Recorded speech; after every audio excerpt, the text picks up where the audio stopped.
A koji je put truda? Put je truda, taj crkveni život, da pobjeđuješ ovog čovjeka u sebi, kome je na prvom mjestu da ugodi sebi.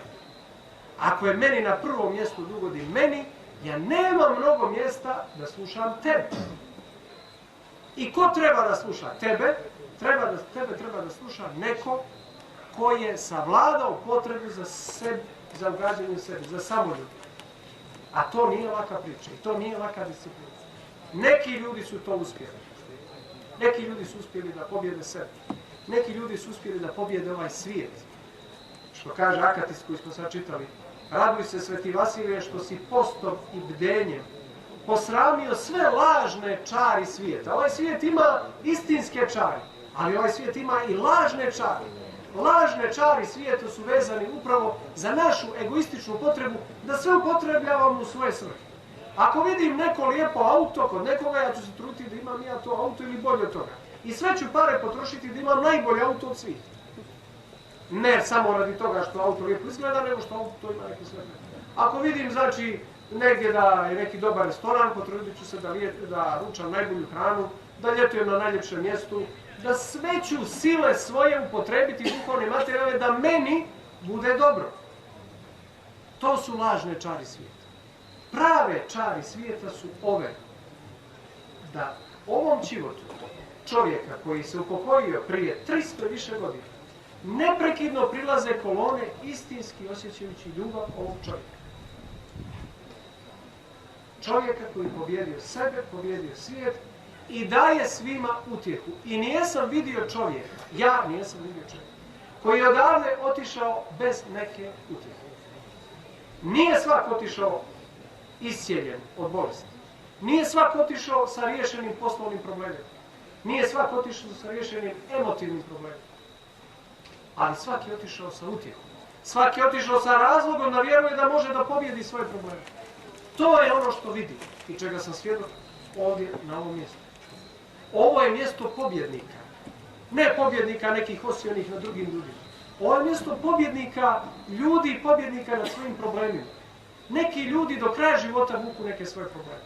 Neke svoje životne nedaće ne mogu riješiti do svoje smrti. Ali nalaze se pobjednici nad svojim problemima i prije nego što su ih riješili. Jer ih se ne boje. Ne boje se ljudi svojih problema. Ovdje sam vidio čovjek u kolicima bez obje noge, koji mi je djelovao radosni, pun života i sa mnogo više životnog elana nego mnogi ljudi koji su pokunjeni na dvije noge prolazili pored njega, misleći da nema većih problema od onih koji oni imaju. A taj čovjek bez dvije noge na kolicima, tu je bio pre neki dan, slikao se, on je dijelio svima osmijehe. Čak mi se učinilo da je u momentu počeo da tješi ove ljude koji idu na nogama. To je paradoks naše vjere. Od nas se ne traži da osvojimo svijet, da ga pokorimo svojom fizičkom snagom, svojom ljepotom, svojom mudrošću, svojim uticajima, političkim, biznis uticajima, ne znam nija kakvim vezama. Od nas se ne očekuje da u tom smislu pokorimo svijet. Od nas se očekuje da se ne bojimo ovoga svijeta i da živimo hrabro u okolnostima svoga života, kako ko i kako gdje. Zato sad se vraćam i pokušat ću da završim s tim. Ovo je mjesto jednog čovjeka koji je u kontekstu crkvenog života, nije Sveti Vasilije, Bože oprosti, mađioničar. Nema on nikakve magije i neke skrivene sile kojima nas obmanjuju ili kojima čini da rješava neke stvari na nerazumljivi nama način.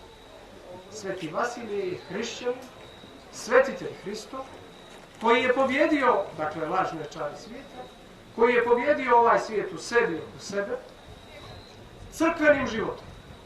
I zato je, braći i sestre, nikada nije na odmet da ponavljam kako bi trebalo da dolazimo u ovu svetinju i kako bi trebalo od ove svetinje da očekujemo pomoć. U načelu iznio sam neko moje iskustvo. Iskustvo moje lično, iskustvo mog posmatranja drugih ljudi na ulici. Ovo je mjesto odakle ljudi odlaze kao pobjednici nad problemima. Ne kao oni koji su riješili probleme, nego oni koji se problema ne boje i spremni su do kraja života da se bore s tim problemima. Ali kako? Ovo je mjesto ulaska u crkveni život. Ima puno detalja i samo ću neke da nabrojim, prosto ne mogu da odolim, a da ovu priliku ne iskoristim, da ono što tamo kao sveštenik kraj života ponekad pričam, ponekad pretjeram, ponekad možda kažem i neku grubu riječ ljudima koji dođu, jer u pitanju su gužve, vrućine i moje raspoloženje od prije podne nije isto kao ono popodne, jer ja daleko od toga da sam pobjedio i sebe i svijet i tu sam kao jedan grešan čovjek koji služi životu i ponekad hoću u najboljoj namjeri da skrenem pažnju. Ljudi dolaze, na primjer, ulaze u crkvu kod života Svetog Vasilija, noseći u rukama, na primjer, evo kažem, novčanik, svežan ključeva i neka dokumenta vezana za banku, za kredite i tako. Ništa ne vide, nikoga ne čuju, čak i ne stignu da se prekrste, nego pravo sa ovim stvarima idu na život i kažu, mogu li ovo da dotaknem? I sad,